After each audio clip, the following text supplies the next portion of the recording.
Bonsoir à toutes et à tous, bienvenue pour cette nouvelle conférence du Mardi des Archives. Ce soir nous accueillons Nicolas Bernard et Michel Biarré qui sont tous les deux membres du Souvenir français. Alors ça va être une conférence à deux voix qui sera donc Nicolas va nous parler donc de son enquête sur un enfant soldat en 1915 à Cagny, et cette enquête sera entrecoupée par des textes lus par Michel Biarré, des témoignages lus par Michel Biarré. Nicolas est passionné d'histoire, c'est pas la première fois qu'on a la chance de le recevoir aux archives. Plutôt passionné d'histoire sur la période Première Guerre mondiale. Les deux, donc un historien de la guerre. Voilà.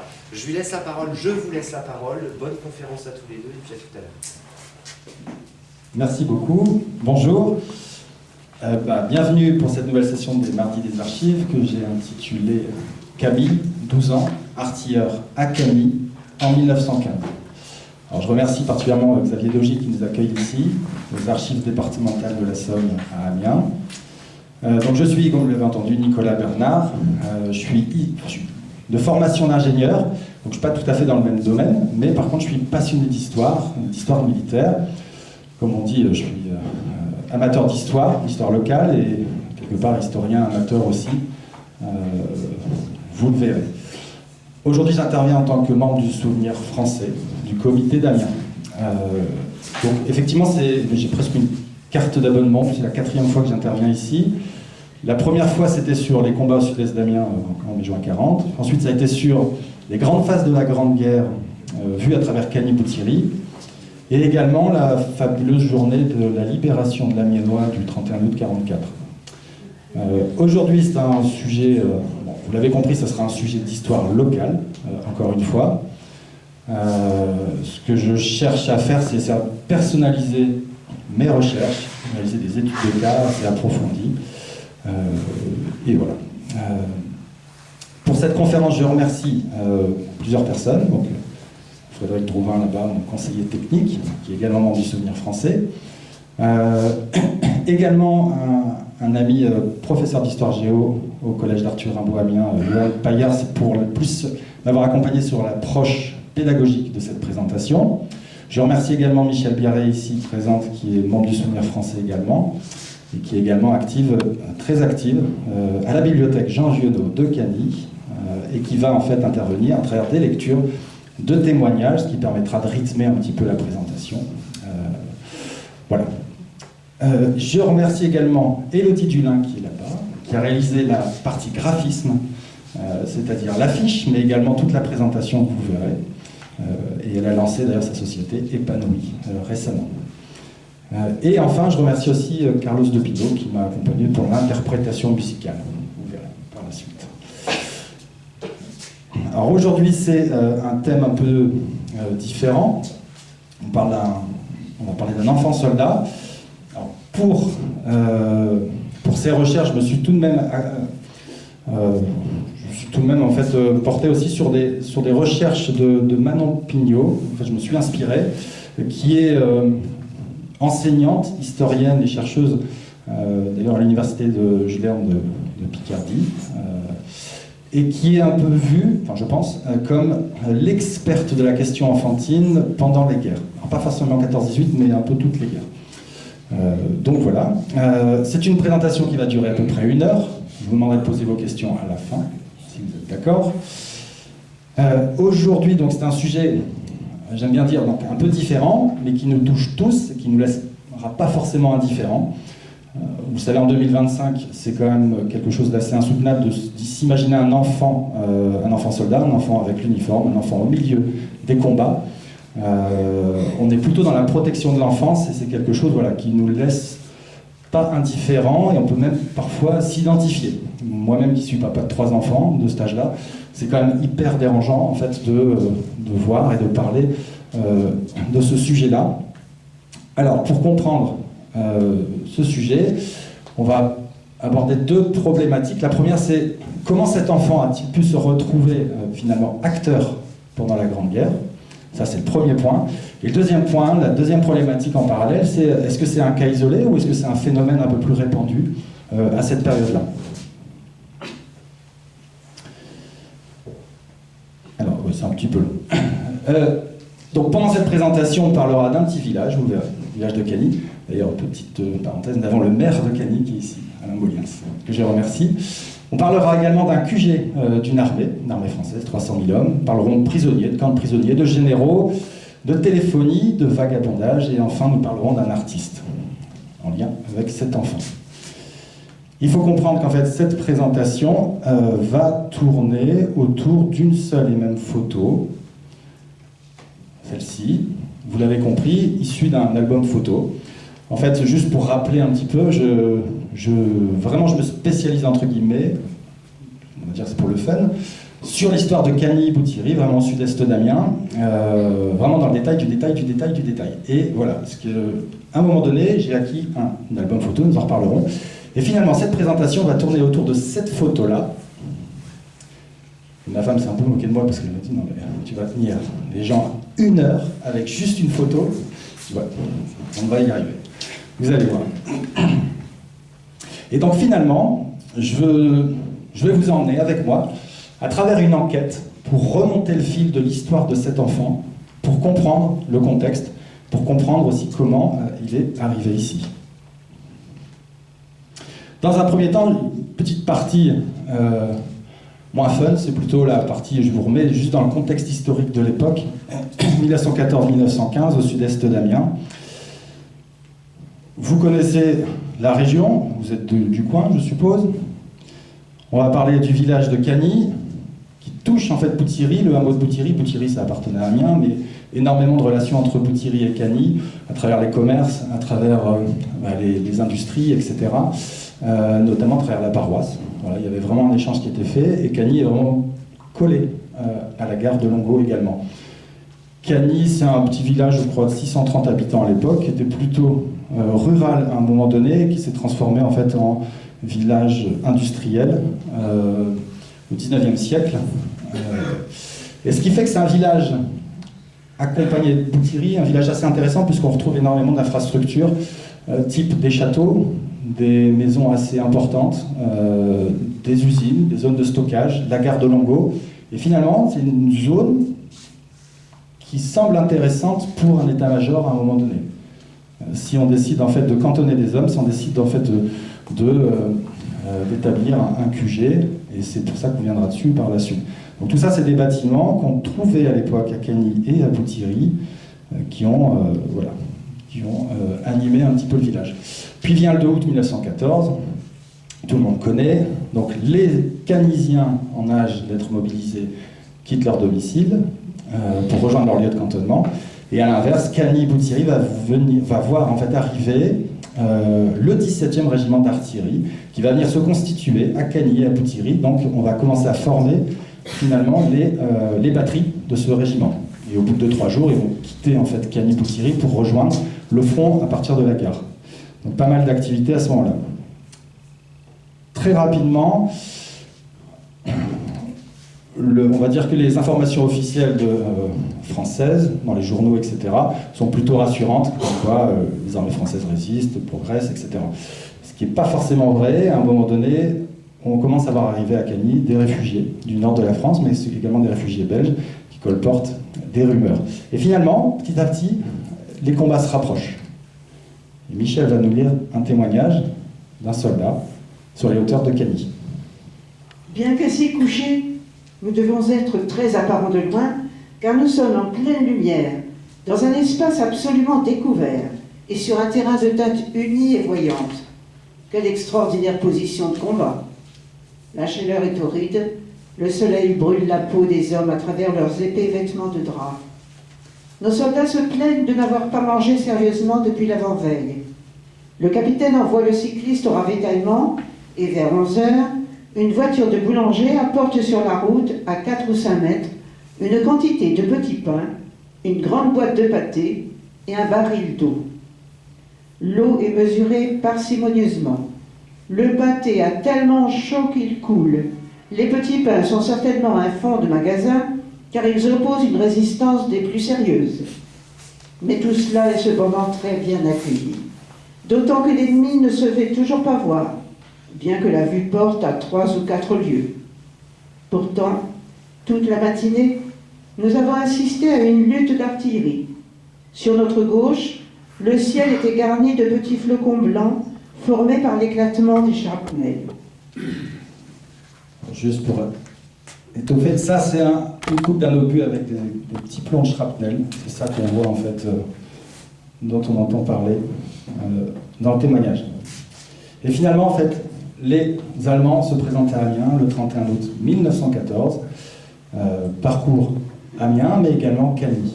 Et Michel va nous lire un témoignage d'un écolier sur l'arrivée des Allemands. C'était lundi. Le soleil brillait dans un ciel sans nuages. Le bruit courut que les Uhlans avaient été vus au-dessus de la gare de Longeau. On se dirigea vers le point indiqué, on avança même un peu plus loin, et tout à coup, on aperçut les casques à pointe. Tout le monde alors de déguerpir et de revenir sur ses pas. Pendant ce temps, les envahisseurs faisaient leur entrée dans Cagny. Les Allemands se présentèrent d'abord chez le débitant, puis chez l'habitant. Ils allèrent jusqu'à enfoncer les portes. Ils buvèrent, mangèrent, mirent les caves à contribution. Pas un recoin qui n'ait été le théâtre d'un acte de pillage. 2 officiers pénétrèrent chez l'instituteur et firent main basse sur les denrées alimentaires qu'ils trouvèrent, emportant dans un sac sa modeste réserve de vin et inspectant toutes les armoires dont ils ne laissèrent rien. L'après-midi s'acheva en toutes sortes de péripéties, et la garnison ennemie prit le chemin du départ à la tombée de jour, aux acclamations intérieures de toute la population. Chacun ensuite commenta les faits, puis se consola l'un l'autre, et fit des vœux pour ne plus les revoir.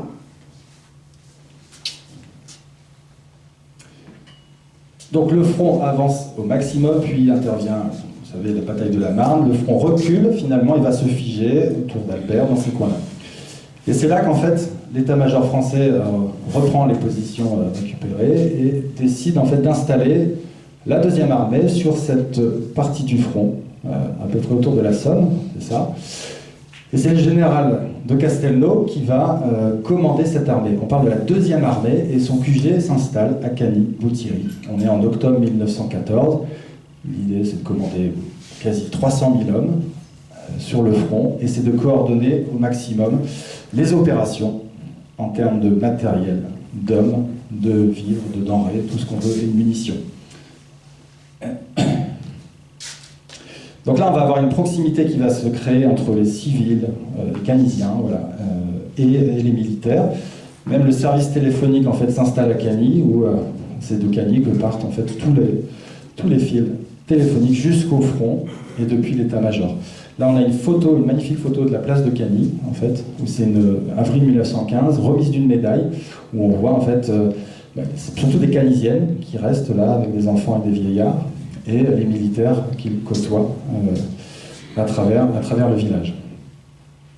On a également l'installation d'un camp de prisonniers allemands entre Cagny et la gare de Longeau, qui permet en fait de traiter les Allemands, en fait de les désinfecter, comme ils disent, finalement, les utiliser pour des tâches diverses et ensuite les renvoyer vers différentes zones en France. Donc c'est un camp plutôt de transit à ce moment-là. Michel va nous lire un petit témoignage. Les prisonniers vont rampliquer. Il faut aussi s'en occuper, ne fût-ce que pour les faire nettoyer. Avant de les expédier sur l'intérieur, il faut les désinfecter et les épouiller. On nous en annonce environ 350 pour ce soir. On a fait pas mal de prisonniers, mais on en a tué encore plus, car on commence à ne plus guère leur montrer de pitié. Et c'est justice. Cependant, ces soldats allemands sont étonnants comme discipline. C'est cette discipline qui fait leur force et maintient leur armée sur le pied où elle est encore, malgré les pertes qu'elle a subies. Ils sont encore capables d'un effort sérieux. Et c'est ce qui me fait dire que tu as encore de longs mois devant toi pour terminer ton tapis de table.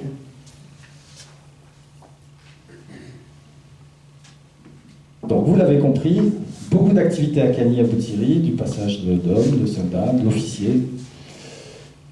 Et moi, je recherche beaucoup de documents sur ces périodes-là. Et en fait, mais aussi, comme beaucoup, peut-être, des alertes sur eBay, sur Boncoin, etc., sur plein de sites, sur Bellecamp, voilà. Ce qui me permet, en fait, de temps en temps, d'avoir une alerte et de me dire, tiens, ce truc-là, intéressant. Et un jour, en fait, est passé un album photo qui est ici. Cet album photo était mis aux enchères, et c'était en 2013.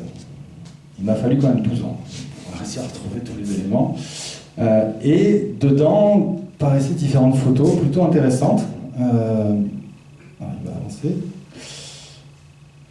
Qui étaient plutôt intéressantes. Alors, très peu d'inscriptions, difficile de les repérer.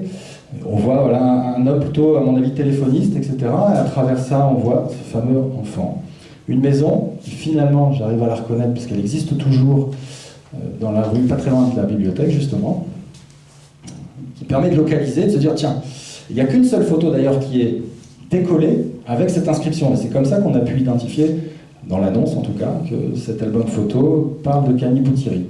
On est en février 1915, campagne 1914-1915, souvenir de notre passage à Cagny, à Poutiri-Cagny. Et j'ai enchéri, et j'ai remporté l'enchère. C'était il y a longtemps. Et il y a quand même des photos vraiment très très intéressantes, jusqu'à ce que on retrouve celle-ci. Sur la même, c'est une double page, vous voyez, avec cette photo d'enfant. Et bon, c'est une photo d'enfant, mais on peut quand même s'y attarder et se poser 2-3 questions sur essayer de le décrire ensemble, sans avoir aucune information. Honnêtement, j'ai pas de nom, rien du tout. Je sais juste qu'il est dans un album qui parle de Cagny. Voilà, pas plus. Par contre, on peut essayer de déchiffrer, si vous voulez, la photo ensemble, en essayant, en fait, à partir de l'uniformologie, essayer de comprendre un peu ce qu'il porte sur lui, en jouant peut-être avec les teintes pour faire ressortir des détails, etc., pour essayer déjà d'analyser. Alors honnêtement, c'est un enfant qui n'a pas l'air très grand, on remarque, à vue de nez, je sais pas, il a 11, 12, 13 ans, difficile à dire. Il a un uniforme qui est quand même très bien ajusté par rapport à sa petite taille. Je trouve qu'il porte bien, il a l'air plutôt fier dans son uniforme. On voit qu'il a des chaussures, des brodequins, il a des guêtres, un pantalon, une vareuse, un revolver, probablement, et un calot. Ce qu'on remarque, le calot, il ne le porte pas droit, il le porte légèrement incliné. Ça, c'est quelque chose qui était fait, c'était la mode à l'époque. C'était quelque chose, culturellement, les militaires aimaient bien le mettre de côté. C'était quelque chose, voilà, c'était la mode. Donc on peut se dire qu'en fait, il ne l'a pas eu la veille, mais peut-être depuis un certain temps. Ça veut dire que ça fait un certain temps qu'il est peut-être déjà militaire. Il a déjà pris le pli de cette mode militaire. Ensuite, assez simplement, on peut se dire, bah, il a des guêtres fourreaux. Alors, désolé, j'ai ce défaut-là, je suis collectionneur aussi. Il y a des guêtres fourreaux. Et on peut se dire, tiens, on va mesurer la photo et on va mesurer les guêtres en réalité. On va se dire, tiens, avec 2-3, on tombe sur 1m31, grosso modo. Puis il a un étui qu'on appelle un tissu jambon. On va faire pareil pour contrôler et on tombe aussi sur à peu près 1m31. Alors, c'est pas très grand, 1m31.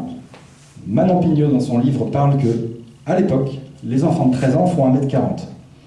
Donc on peut se dire, bon, il a peut-être un peu en dessous de 13 ans. Voilà. Par contre, après, en jouant sur la photo, sur les teintes, on va essayer de coloriser la photo, on voit qu'en fait, il a des pattes de colle qui ressortent, et ça commence à être intéressant. Et on va commencer à analyser sa vareuse, parce qu'il a déjà une vareuse à 8 boutons. Les vareuses de l'époque de ce modèle-là, c'est 7 ou 9, les vareuses standards officielles. Donc elle ne vient pas d'un dépôt, c'est-à-dire que c'est une vareuse qui a été constituée probablement par un tailleur local, le tailleur du régiment, ou je ne sais pas. Mais en tout cas, elle a été faite pour lui, à sa taille, longueur de manche, épaules, etc. Donc ça veut dire qu'il ne l'a pas eu la veille, mais ça veut peut-être dire qu'il est dans l'unité depuis un certain temps. On parle de plusieurs semaines, peut-être plusieurs mois, qu'il est avec les militaires. Ensuite, si on va dans le détail, on voit que les boutons, c'est des boutons au canon croisé. Donc ça, c'est l'artillerie. Et on voit qu'au niveau des pattes de colle, sur un fond écarlate, c'est le 16e régiment d'artillerie. Ce qu'on voit aussi, ce qui est unique sur les vareuses d'artillerie, c'est là où on va vraiment dans le détail, et c'est là où on se dit, c'est pas un déguisement, mais c'est vraiment une vareuse militaire officielle, c'est qu'il a des pattes de colle, d'épaule, pardon, des pattes d'épaule boutonnées. Et ça, en fait, si vous prenez l'infanterie, sur la vareuse, elles ne sont pas boutonnées. les pattes d'épaule boutonnées, c'est sur les capotes. Il n'y a que dans l'artillerie qu'il y a des pattes d'épaule boutonnées. Ce qui me laisse dire que ce n'est pas du tout un déguisement. Il existe des photos, d'ailleurs, le centre de Vignacourt, qui est d'ailleurs très bien, je vous invite à le voir, où il y a une exposition récemment sur des photos d'enfants soldats, où on voit que c'est plutôt des déguisements, plutôt qu'une tenue militaire officielle. Là, on voit qu'elle présente vraiment bien. Ensuite, on voit, petit détail, c'est qu'ils ont même recréé la poche de poitrine. Ça, c'est un uniforme type que j'ai mis en photo. Mais on voit qu'ils sont vraiment allés dans le détail du détail. Je trouve ça assez intéressant. Il est quand même fier dans son uniforme, ajusté. Je trouve qu'il le porte très bien. Il a tout pour être un soldat. Et au fond, il a tout pour être un poilu. Sauf un truc. Comme 99% des militaires français de l'époque, ils ont la moustache, mais pas lui. C'est pas possible. Ça, c'est vraiment le petit truc qui lui manque. Et il y a un élément qui est quand même hyper surprenant et qui peut être dérangeant. C'est qu'on se dit qu'il a quoi, 11, 12, 13 ans maximum, et il a un étui de pistolet. Il a un étui de pistolet. Ça veut dire quoi? Ça veut dire qu'on lui laisse porter un pistolet, parce qu'on suppose que en fait, l'étui, on voit qu'en fait l'étui est fermé, qu'il est correctement ajusté au niveau de la bretelle. Donc on lui laisse porter un pistolet, que ce soit les hommes de troupe, que ce soit les officiers. Ça veut dire qu'on lui fait confiance, ça veut dire qu'il est là déjà depuis un certain temps. Ça veut dire qu'il a fait ses preuves. Et c'est ça qui est quand même assez étonnant et qui finalement, on se dit, ah ouais, il y a quand même quelque chose derrière qui est assez intéressant. Le 16e régiment d'artillerie, c'est un régiment qui vient de Clermont-Ferrand. Il n'y a aucun élément qui nous laisse dire qu'il vient de là-bas. Ça, on ne peut pas savoir. Ça, c'est la même photo en couleur, vous voyez. Et si on regarde, en fait, si on joue sur les teintes, on voit le 16 aussi apparaître au niveau du calot, pour le 16e régiment d'artillerie. Et dans le même album photo, dans cet album photo, sur la même page, vous avez le gratin du gratin. Vous avez en fait notre fameux général Castelnau, vous en avez entendu parler, commandant de la 2e armée, et de dos, c'est Joffre, c'est le général Joffre, le général commandant en chef des armées françaises, qui se trouve également à Cagny, Bouthiry, en même temps, à la même période, dans la même commune que ce petit garçon. Et finalement, le propriétaire de l'album a décidé de coller ces deux photos côte à côte, et je trouve que c'est quelque chose d'assez intéressant, de se dire, tiens, un enfant, c'est quand même assez surprenant, mis en parallèle des plus grands généraux de l'époque, en tout cas. Donc c'est quand même quelque chose d'assez vraiment surprenant et intéressant. Et à travers cet album, d'autres photos paraissent, et on se rend compte que notre fameux téléphoniste, qui travaille dans la téléphonie, se fait prendre en photo au même endroit. Et en fait, on retrouve aussi, je vous avais parlé d'une maison qu'on voyait en photo dans la rue de la bibliothèque, c'est la rue de la bibliothèque. La photo est prise au même endroit, 109, 110 ans maintenant, après. Ça, c'est juste en analysant, en fait, la photo, quand on passe un petit peu de temps juste à comprendre. Un élément intéressant, c'est que là, c'est Louis Berthelet qui a réalisé un fond photographique sur Amiens en 1915. Et c'est un professeur d'ailleurs d'Amiens qui l'a mis en valeur récemment, Tessédou. On retrouve aussi des photos d'un jeune qui porte aussi, d'ailleurs, ce qui me gêne, enfin, ce qui est assez étonnant, c'est qu'il a aussi des pattes de colle au 16e, sauf que en fait, bon, l'uniforme n'est pas aussi propre, aussi calé, et c'est pas le même. Et au dos des photos, c'est marqué Pierrot. Ça, c'est sur des photos qui appartiennent à Lolo. Ça va marcher. Ça, c'est le plan B, désolé. Donc, c'est pas le même enfant. Et en plus, il n'a pas le même nom, il ne lui ressemble pas, mais il a un uniforme qui s'apparente, mais qui n'est pas aussi travaillé, aussi détaillé que celui qu'on a vu. Il y a une troisième photo où on distingue un enfant, effectivement, donc on se dit, tiens, il y a quand même quelque chose qui se passe à cette époque-là, avec des enfants en uniforme. Ce qu'on a compris en analysant cette photo, qui se passe donc à Cagny, on est plutôt en 14-15, l'enfant a 12-13 ans, voilà, il fait partie du 16e régiment d'artillerie, il a un uniforme qui a été fait sur mesure pour lui, Il est probablement militaire depuis plusieurs semaines, voire plusieurs mois. Et en tout cas, on lui fait confiance. Ça, c'est un point important et il est fier. Si on continue, un jour, un monsieur, je crois qu'il avait 85 ans, monsieur Roté, appelle monsieur le maire de Cany, Alain Moyens, je ne sais pas si tu te rappelles. Et il demandait des informations sur le quartier général de Cany, puisque son père avait été en cantonnement en tant qu'officier dans le QG de la 2e armée, etc. Et monsieur Moyens m'a transféré en fait, les coordonnées et j'ai repris contact avec lui. Et cette personne-là, en fait, possède des photos de son père, mais également des témoignages. La correspondance qu'il a entretenue avec son épouse quasiment tous les 3 jours, pendant toute la durée de la guerre. Et on retrouve des dizaines et des dizaines de courriers, ce qui est très intéressant. Et Michel va nous lire 2-3 passages. Amiens présente une animation extraordinaire. Comme l'industrie et le commerce donnent en grande partie, tout le monde se promène au soleil. Naturellement, beaucoup d'automobiles militaires et surtout un nombre incroyable de médecins et de pharmaciens. Les blessés ne manqueront pas de soins. Comme je le disais hier, nous avons nos bureaux installés dans une fabrique de boulons et d'écrous. Le chauffage central y fonctionne parfaitement, mais où je suis, une odeur bien forte d'huile chauffée à laquelle on s'habitue du reste assez vite. Nous sommes logés dans un grand pavillon, genre Louis XIII, pierre et briques.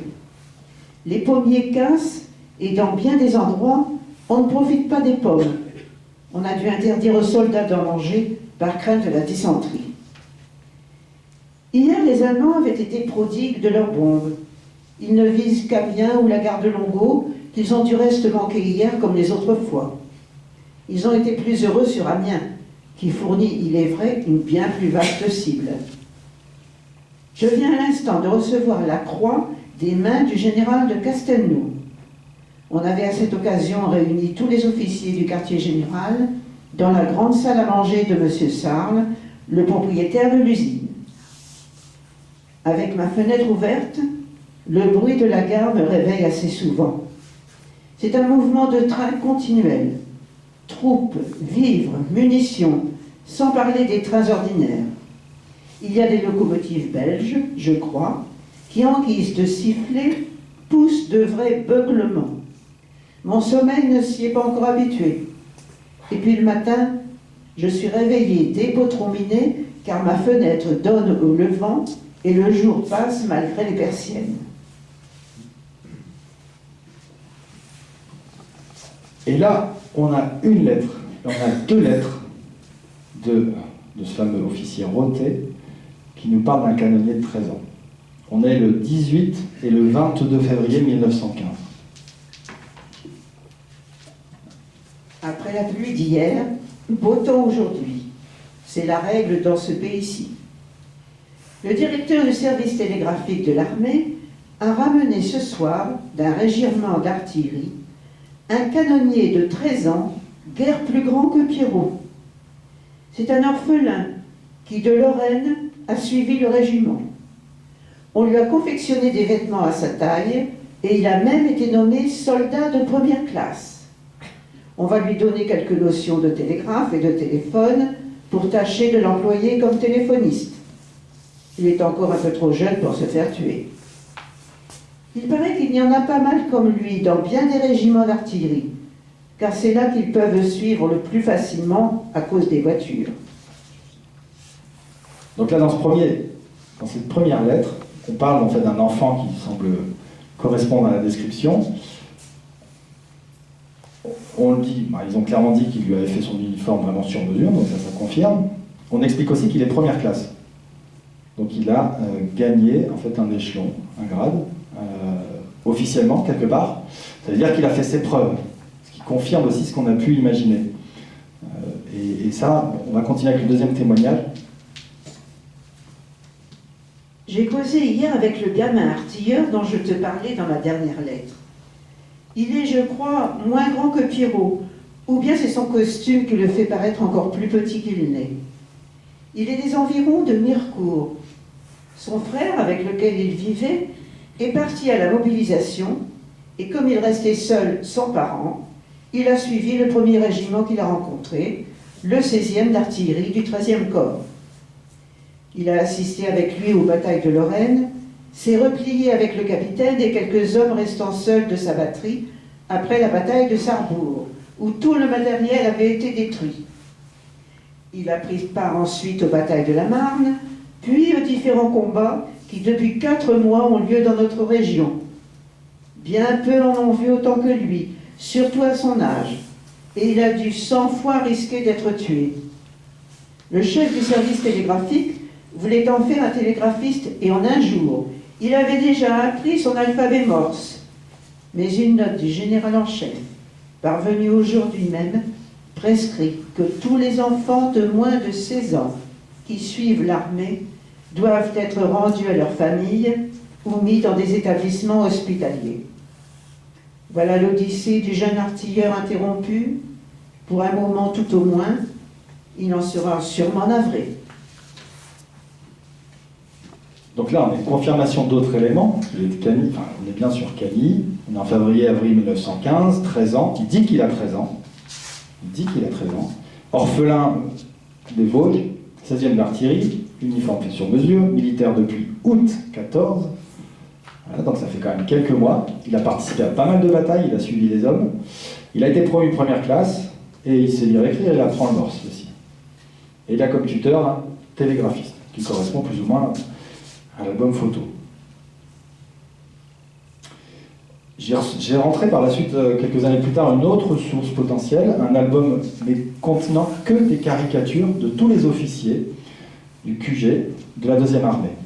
Et je me suis dit, peut-être que cet enfant peut apparaître à l'intérieur, et en fait, il y a peut-être une vingtaine sous forme de cartes postales, une caricature comme celle-ci, où on va retrouver chacun des officiers avec une petite description, une mise en situation, ce qui est assez rigolo. Et on retrouve aussi notre officier Roté.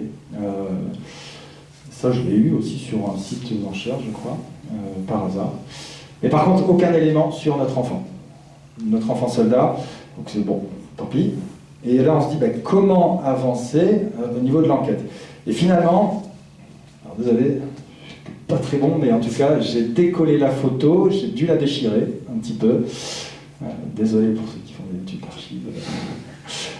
J'ai un peu foutu en l'air la photo, mais en tout cas, j'ai vu apparaître quelque chose au dos, parce que sur toutes les autres photos, finalement, il y avait quelque chose. Et là, on voit quelque chose d'affiché. Camille Pontécaille, 13 ans, 16e régiment d'artillerie, actuellement à l'état-major, 13 avril 1915.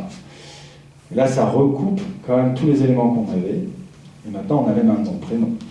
C'est ça qui est assez intéressant. Et là, je me suis dit, dans les lettres, on parle d'un orphelin. Peut-être que, et si, à un moment donné, les officiers ont décidé de ne pas garder les enfants de moins de 16 ans, peut-être qu'il a été placé et qu'il y a un dossier aux archives départementales de la Somme, d'orphelin. Bon, il n'y avait rien.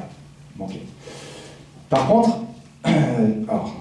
pour ça, j'avais pas pu m'y rendre, parce que c'était un peu loin, et j'avais fait appel, c'est un petit détail, ça peut vous servir, j'ai fait appel à quelqu'un pour aller consulter aussi des archives, cette fois-ci dans le 88. Parce que finalement, il est originaire de là-bas. Il dit qu'il est originaire de Mirecourt, donc dans le 88. On va contacter les archives d'Épinal. Et là, il existe un dossier à son nom, un dossier d'orphelin. Et lui, et puis ses frères et ses sœurs aussi. Il y a sûrement des éléments qu'on va pouvoir retrouver à l'intérieur. Sauf qu'Épinal, franchement, on n'y passe pas facilement. Donc là, ce que j'ai fait, c'est que j'ai contacté des scouts sur place.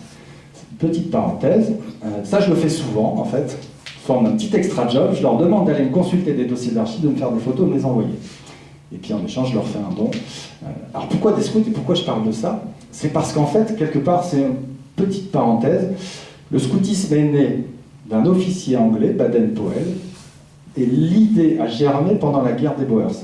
Pourquoi? C'est parce qu'en fait, à ce moment-là, il s'est servi en fait des compétences des jeunes enfants sous forme de jeu, sous forme de messagers, pour justement passer des informations, aider, et c'est d'ailleurs grâce à ça qu'il a réussi à remporter une bataille.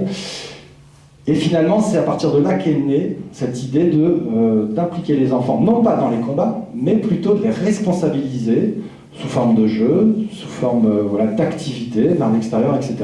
Alors, le scoutisme est né en 1907, en France c'est développé plutôt dans les années 20, mais en tout cas, voilà, petite parenthèse, j'ai demandé à une équipe de scouts d'Épinal de me consulter des archives, et notamment les archives donc, contenues à Épinal. Et là, on a effectivement un dossier de Camille Pontécaille, avec une date de naissance 10 janvier 1903. En fait, il n'avait pas 13 ans, il venait tout juste d'avoir 12 ans. Donc peut-être qu'il aimait bien se faire vieillir un petit peu, ce que je peux comprendre aussi. Et en fait, il est parti avec les soldats quand il avait à peine 11 ans. Donc, ce qui est quand même assez surprenant. Et quand on consulte, il n'y a pas beaucoup de documents intéressants, mais par contre, ce qu'on comprend, c'est qu'effectivement, c'est un orphelin. Il n'a plus son papa, il n'a plus sa maman. Il a été séparé de ses frères et sœurs, il a été placé très tôt dans une famille de fermiers, qui n'est pas très tendre avec lui. Il a l'habitude de fuguer, de revenir. Par contre, le fermier envoie des lettres en fait, à l'État en demandant que ça fait 1 an qu'il n'a rien du tout, il n'a pas de chaussures, il n'a pas de vêtements. Franchement, il vit avec rien, il est maltraité. Donc on se dit, tiens, il n'est pas... voilà, c'est pas une super situation. Et quand on avance petit à petit, on se rend compte qu'à un moment donné, il explique qu'on trouve une archive qui parle qu'à partir du 9 août 1914, il a disparu. Il a suivi les soldats qui passaient par là. 9 août 14, c'est quelques jours après la mobilisation. Et c'est à ce moment-là qu'il est parti, probablement pour des jours meilleurs, parce que la situation dans laquelle il était n'était pas très tendre. Et par contre, ce qu'on voit aussi dans ces archives, c'est qu'à un moment donné, on retrouve aussi des correspondances de sa sœur après la guerre qui cherchent à entrer en contact avec lui. Ça fait plus de 10 ans qu'il n'a pas pu voir en fait, ses frères et sœurs, etc. Et donc voilà, là on a quand même quelque chose, on comprend effectivement officiellement qu'il est parti avec les militaires, on sait le dater du 9 août 1914. Donc ça fait quand même quelques mois, hein. Août, septembre, octobre, novembre, décembre, janvier, février, mars, avril. Voilà, ça fait quand même quelques mois qu'il est avec les militaires, qu'il a sa tenue et des responsabilités. Ça, c'est un article de journal paru dans l'Humanité du 24 mars 1916 et qui synthétise très bien ce phénomène. Et c'est là qu'on se rend compte qu'en fait, c'est pas un cas isolé. À côté des infractions habituellement commises par les mineurs, vols aux étalages, abus de confiance, coups de couteau au cours de Rix, vol de réticule à la nuit tombante dans les quartiers excentriques, la guerre a fait naître un nouveau délit, certainement le moins grave de tous, le vagabondage aux armées. Lorsque dans les premiers jours d'août, drapeaux déployés, musique en tête, tous les régiments de France quittaient leur dépôt, l'enthousiasme était à son comble. Le cœur gros, les gamins de 13 à 14 ans voyaient partir le grand frère, le cousin, le papa parfois. Attristés de rester là, devant le comptoir, le bureau ou l'établi, leur jeune cerveau rêvait de batailles et d'exploits de toutes sortes. À la faveur de la nuit, plusieurs se glissèrent dans des wagons, au milieu des troupiers, et une fois arrivés à destination, ils se démasquaient. Le plus souvent, on les gardait, les soldats s'attachaient à eux, le maître tailleur leur confectionnait un costume, et plus fiers qu'un général d'armée, ils circulaient par le cantonnement, faisant des courses de l'un et de l'autre, distribuant le courrier, portant les plis aux officiers. Certains se conduisirent comme de véritables poilus, rêvant d'égaler les Viala et les Barras. Mais voilà qu'un beau jour, les chefs de corps reçoivent un ordre du généralissime, leur enjoignant de renvoyer à leur famille tous les gamins n'ayant point l'âge de contracter un engagement volontaire, c'est-à-dire 17 ans, en temps de guerre. Donc c'est un article qui synthétise bien en fait la situation de notre jeune artilleur. Et finalement, quand on parcourt les journaux d'époque, on se rend compte qu'il y a pas mal de cas comme lui, et surtout mis en valeur, mis en avant, même si ce n'était pas vraiment officiellement autorisé. Mais c'est surtout pour montrer aussi peut-être que même les enfants participent à la guerre, que c'est tout un pays voilà, qui est tourné vers l'effort militaire jusqu'aux plus jeunes générations. Et on a quelques cas assez intéressants. Il est hyper difficile de trouver des archives qui parlent de ces enfants, des archives officielles militaires qui parlent de ces enfants, il n'y en a pas en fait, il y en a très peu. Là on en a une, c'est parce qu'il s'est fait tuer en tant que soldat. Et donc on a une fiche de mort pour la France qui lui appartient. Donc c'est une des seules, finalement c'est très difficile d'en trouver. Là on a un autre cas un peu différent, c'est un jeune Français qui a été quelque part adopté par un officier australien,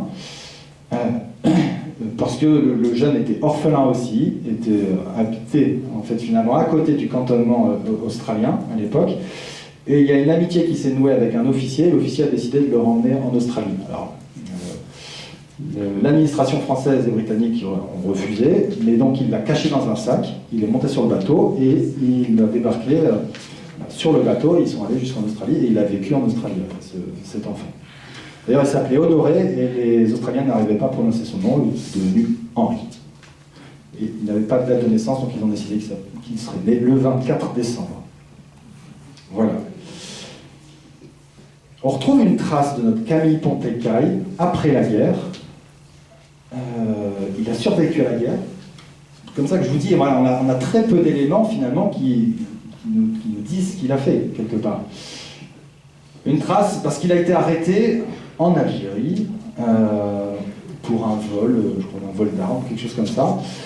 Et ensuite, il a été rapatrié donc, en métropole, à Marseille et à Lyon. Il y a une source intéressante qu'on trouve, c'est sa fiche matricule. Alors j'ai cherché pendant longtemps, puis finalement, il est né en 1903, donc il est de la classe 1923.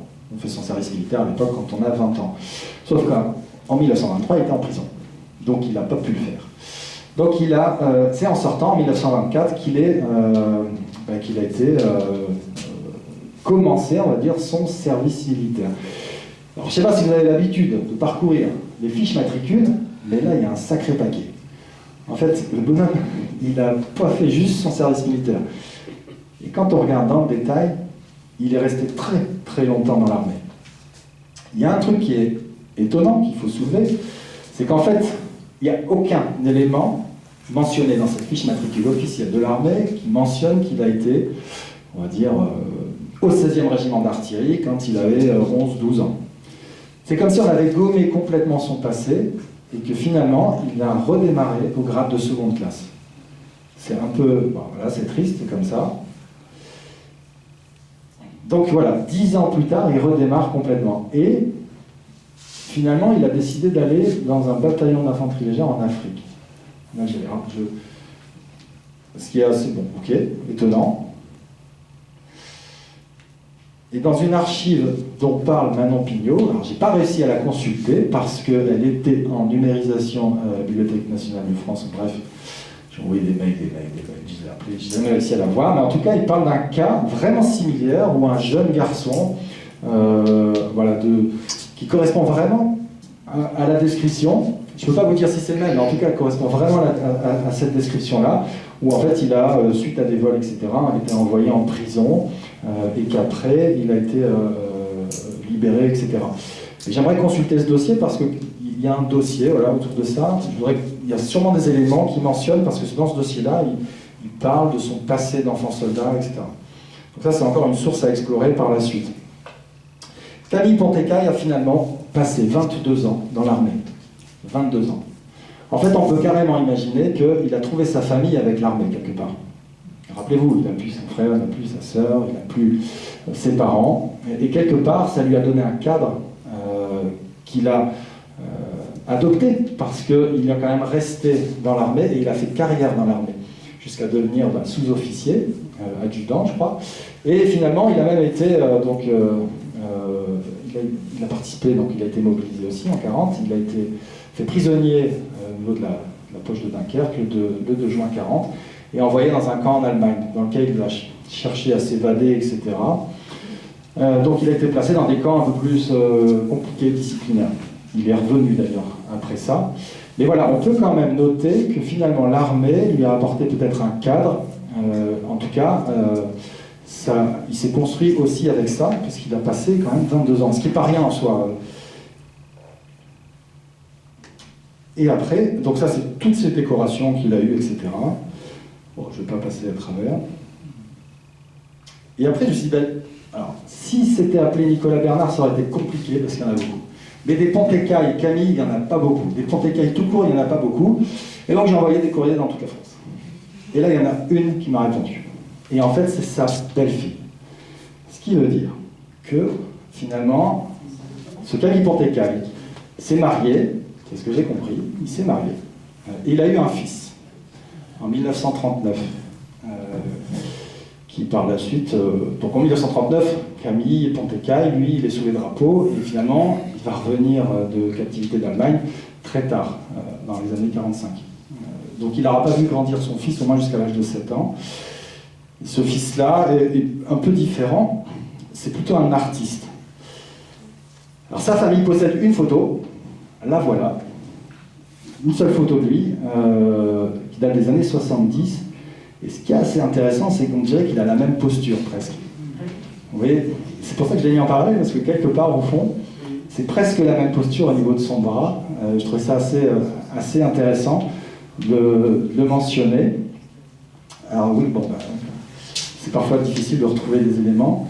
En tout cas, sa famille n'était pas du tout au courant de son passé d'enfant soldat, entre guillemets. Ils avaient pas mal d'éléments sur son passé officiel de militaire, mais pas sur son passé d'enfant soldat, donc c'était aussi une découverte de leur part. Il a eu un fils qui s'appelle Serge Pontécaille, et qui, finalement, n'était pas du tout dans l'armée, lui, c'était plutôt un artiste. C'était plutôt un artiste chanteur, compositeur, interprète, etc. Alors, je ne sais pas si quelqu'un connaît Serge Kerval. Ouais, faites un effort. Bon. Certains, plutôt les anciens, ont déjà entendu parler de lui. Il a quand même fait, je crois, 18 disques entre les années 60 et 80. Il se produisait même jusqu'au Canada. C'était un chanteur plutôt de chansons françaises, même chansons bretonnes, en fait. Et il avait même l'habitude de mettre en musique des poèmes. Notamment des poèmes de Victor Hugo, par exemple. Et je vous incite à aller écouter ces chansons. Serge Kerval au lieu de Serge Pontécaille. Voilà, donc il y a pas mal d'éléments sur lui.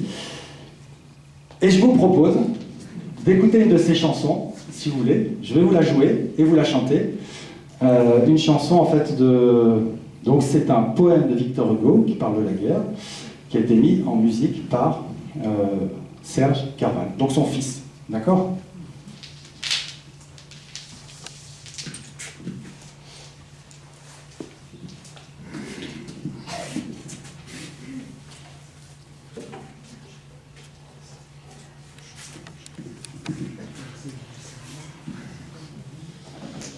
Donc il a fait des centaines de chansons, j'en ai sélectionné qu'une seule, qui parle un peu de la guerre, pour se dire, alors j'en ai pas trouvé qui parle de son père, forcément, mais en tout cas celle-ci, elle peut nous parler un petit peu.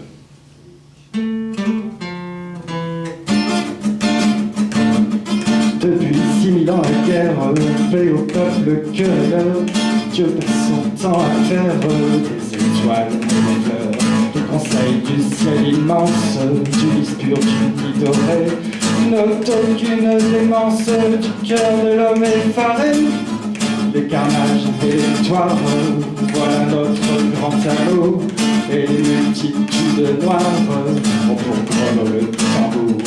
La gloire sous ses chimères, sous ses chars triomphants, mais toutes les pauvres mères et tous les petits enfants, notre bonheur est farouche, et de dire allons mourons, et c'est d'avoir à la bouche la salive des clairons, la Syrie des pinois fument, parlez-nous des chaînons, des sombres âmes s'allument aux lumières des canons, et cela pour des altesses qui vous à peine en tirer, se feront des politesses pendant que nous pourrirons.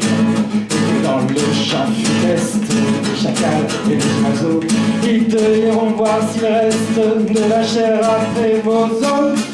Au peuple ne tolère qu'à notre vie d'un côté, que l'on souffle la colère dans notre imbécile. Ta qui s'égorge la somme, croix de feu roulant. Et juste pourquoi cet homme avait-il un habit blanc? Celui-ci je le supprime, demandez de cœur serein, puisqu'il a commis le crime de mettre à droite backwater de vengeance, l'organe à son bruit n'a plus d'autre intelligence que de massacrer à nuit.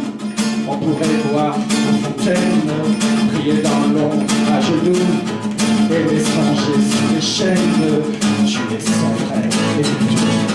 On se hache, on se harponne pour balancer parfois. L'épouvante se cramponne du poing au crâne des chevaux. Et l'eau est là sur la plaine, je la mire en vérité, pour qu'on puisse avoir de la peine quand la blouette a chanté. Voilà.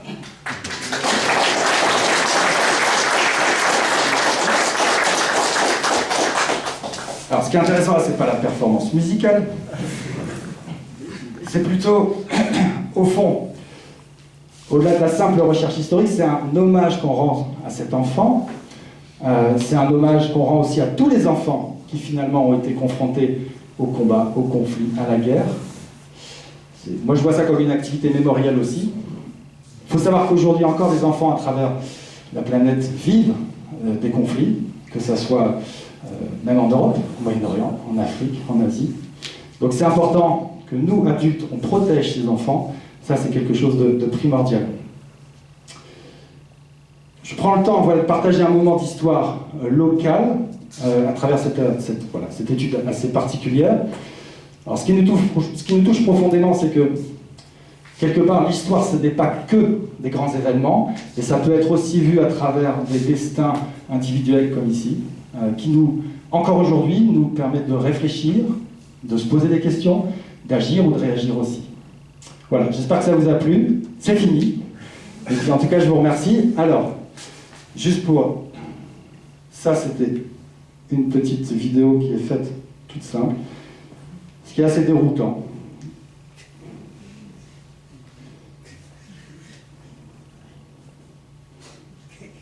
Ça, c'est fait avec l'IA, comme vous connaissez.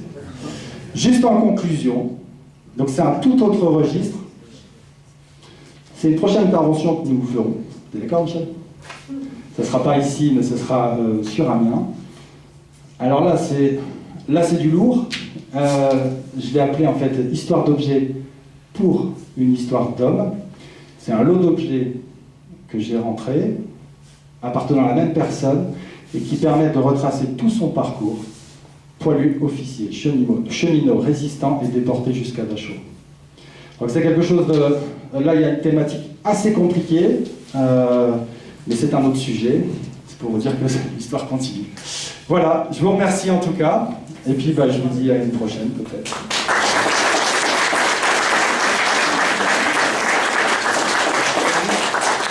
Alors, est-ce que vous avez des questions? Oui? Comment vous avez réussi à trouver sa trace? La trace du petit garçon? Oui. C'est parti juste de la photo. Après, un témoignage par hasard récupéré d'un officier qui était sur place, on essayant de faire un recoupement. Au dos de la photo, il y avait un nom aussi.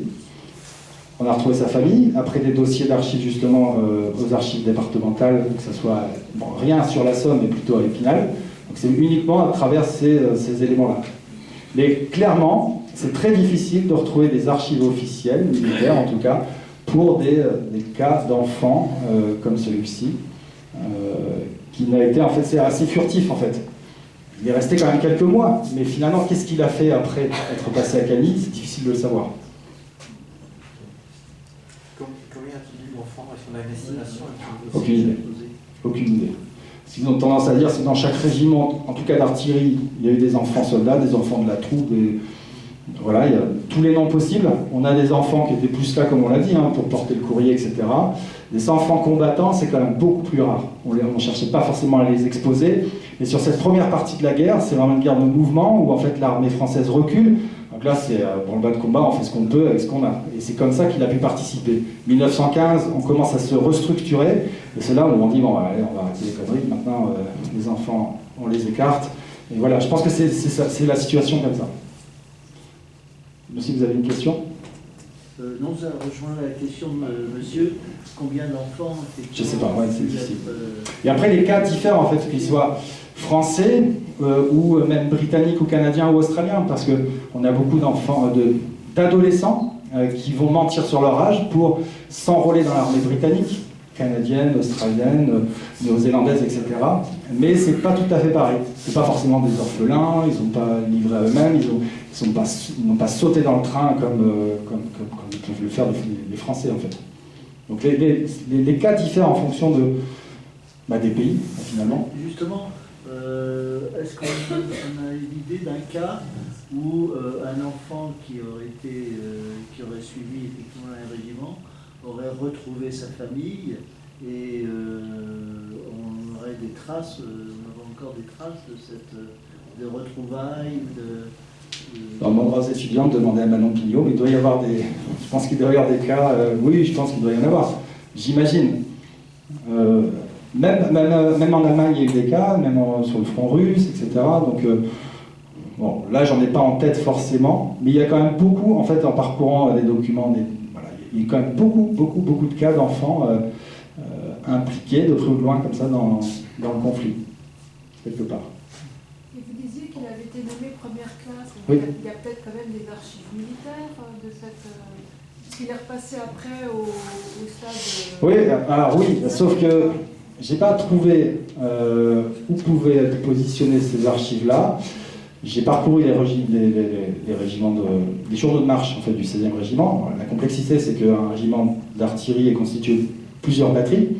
Chaque batterie a son cahier, en fait, mais il n'y a rien qui stipule, en fait, dedans, ça sera surtout des éléments officiels. Mais sur un enfant, non, pour l'instant, j'ai pas trouvé. Mais je dis pas, hein, peut-être dans 10 ans, on fera une intervention ici, et puis je vous dirai qu'on a trouvé quelque chose. Ah, oui. Il faut savoir que la première classe, c'est pas un grade. Oui, c'est une distinction. Une distinction, et en fait, c'est une récompense. Et en fait, vous allez pouvoir trouver des personnels civils, mais aussi certains officiers qui vont être nommés à la distinction de première classe de tel régiment, de telle compagnie, de choses comme ça. D'accord. C'est vraiment honorifique. Donc en fait, on va quand même lui reconnaître qu'il a du mérite et on va donc le nommer première classe. C'est pas un grade. D'accord, c'est une étape. Ok, très bien. La différence entre les vrais militaires et puis les faux communs. Pardon? Maréchal n'est pas un grade non plus, c'est une distinction. Une distinction, ok. Maintenant, il semblerait qu'ils n'étaient pas reconnus par l'armée à l'époque, et même encore maintenant. Oui, non, comme effectivement. s'ils n'existaient pas. Oui, c'est ça. C'est plutôt ce qu'on a tendance à dire, c'est qu'ils n'apparaissent plus pas, en fait. De le dire, je pense, hein. Il n'était pas reconnu. S'il l'avait été, ça aurait été mentionné dans sa fiche matricule, quelque part. Et en fait, actuellement, ils ne sont pas reconnus. Ah non, aujourd'hui, non. Et parce que c'est difficile, je pense, de constituer un dossier officiel. Là, on est à plus de 100 ans, donc trouver des témoignages, etc., c'est compliqué, quoi. Mais oui, aujourd'hui, effectivement. Encore aujourd'hui. D'autres questions? Et même Un étudiant? Étant donné que vous avez expliqué en détail les cantonnements de soldats à Cagny, je me demandais si vous aviez essayé de chercher dans les correspondances d'autres soldats qui, soit du même régiment, soit qui stationnaient dans... Mais j'ai pas trouvé. J'ai cherché, j'ai pas trouvé d'éléments qui le mentionnaient. J'ai cherché aussi des témoignages du 16e régiment d'artillerie, ou dans la téléphonie, ou dans la 2e armée, etc. J'ai pas trouvé. Étant donné que vous aviez trouvé une phrase dans une correspondance... Oui, alors ça c'est assez exceptionnel quand même. Pour le coup, et de pouvoir en fait boucler les deux, c'est quand même assez exceptionnel. Il n'existe aucune trace, y compris au musée de l'armée, dans les archives nationales du musée de l'armée des Invalides, aucune trace d'existence de ces enfants. Si, mais par-ci par-là, on va trouver un élément, etc. On trouve officiellement une fiche d'un enfant mort pour la France, officiellement. C'est peut-être l'une des seules d'ailleurs qu'on trouverait. Mais après, c'est très très rare et presque non. Parce qu'officiellement, il n'avait pas le droit d'être dans l'armée. Qu'est-ce qui lui arrive après 1945? Alors après, là, il est devenu, je crois, comptable. Oui, voilà. Il est devenu comptable. Et il est décédé, je ne sais plus, quoi, dans les années 80 ou fin 70. Et il a quand même été très marqué, pas par l'armée, mais plutôt par sa période en détention en Allemagne. Ça a pas mal diminué quand même, si j'ai bien compris. Voilà. Oui. Il n'a pas fait partie d'associations d'anciens déportés au cas où? Non, ça, pour l'instant, je n'ai pas trouvé d'éléments autour de ça, et la famille n'a pas d'éléments à ce niveau-là, effectivement.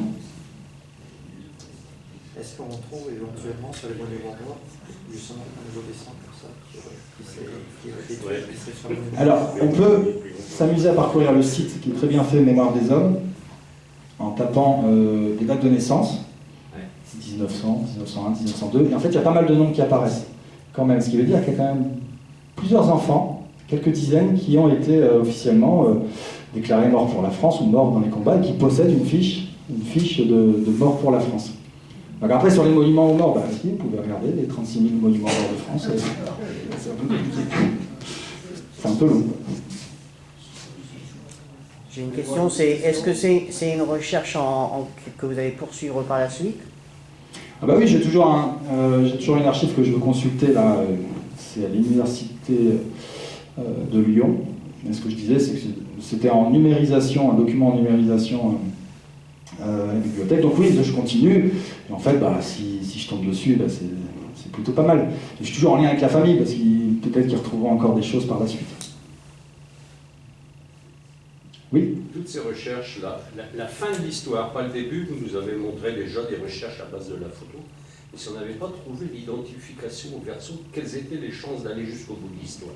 Ah c'est compliqué. C'est compliqué. Je pense que ça aurait duré une petite demi-heure et non pas une heure. C'est une formidable chance qu'on puisse... Oui. C'est pour ça que je vous incite à marquer au dos de vos photos des informations, des dates et des noms. Voilà. Même les photos de papy-mamie, etc. Au crayon de bois, c'est important. Mais c'est pas une blague. Quand c'est trop tard, c'est trop tard. J'aurais une question, s'il vous plaît. Oui. L'armée, vous gérez les enfants qui sont retirés, enfin qui feront, du moins, même de l'arrière-garde. S'ils les ont gérés pour les envoyer dans d'autres endroits, ils ont dû également noter leur identité. Peut-être qu'il existe un registre. En administration, alors, deux choses. Soit ils les envoient dans leur famille, soit ils les envoient dans un centre hospitalier capable plutôt d'accueillir ces enfants. C'est pour ça qu'à un moment, on voyait une photo, c'était sur Saleux. En fait, c'était un orphelinat qui servait d'hôpital de campagne. Et on voit un enfant habillé en tenue aussi au milieu des hommes en uniforme. Donc, ouais. Mais peut-être qu'il y a des registres quelque part. Mais pour l'instant, c'est pour ça que j'ai parcouru pas mal de choses aux archives d'ici. J'ai rien trouvé pour l'instant. Ou les enfants d'assistance. Oui, là aussi. Des enfants d'assistance. Mais ce que je pense, c'est que lui, en fait, il n'a pas dû aller, à mon avis, il n'a pas dû se laisser faire, entre guillemets, et aller dans un orphelinat, etc. À mon avis, il avait pris assez de recul, etc., pour se dire, je continue ma route. D'ailleurs, on le retrouve en Algérie. Il avait 16 ans. Et en interrogeant Serge Kervan, il est décédé. Il est décédé. Le fils est décédé, dans les années 80. D'accord. Et d'ailleurs, il a eu, ce fils a eu 3 enfants aussi, qui sont dans le cinéma et dans la politique. Il y en a un qui était le conseiller de Marianne Chapas. Pour vous dire, si vous voulez chercher. Mais bon, là, on sort du cadre. Le fils est décédé en 1900. Dans les années 80. 98. 98 ? Ah oui, 98, voilà. 98. Voilà. Avez-vous des questions ? Ouais. On a réussi à tenir 1 heure, juste avec une photo. C'était quand même pas mal. Merci beaucoup.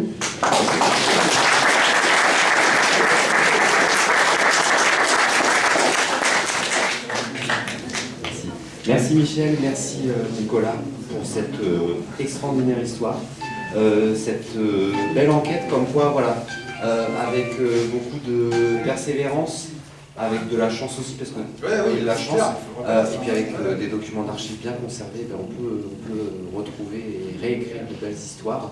Donc là, ce soir, il y avait une partie des futurs archivistes, des étudiants en archives qui étaient là, donc c'est chouette aussi pour eux, parce que voilà ce qu'on peut faire aussi avec des documents d'archives, Et on en a parlé, voilà l'intérêt aussi, tu viens de le dire, l'intérêt aussi de noter les photos.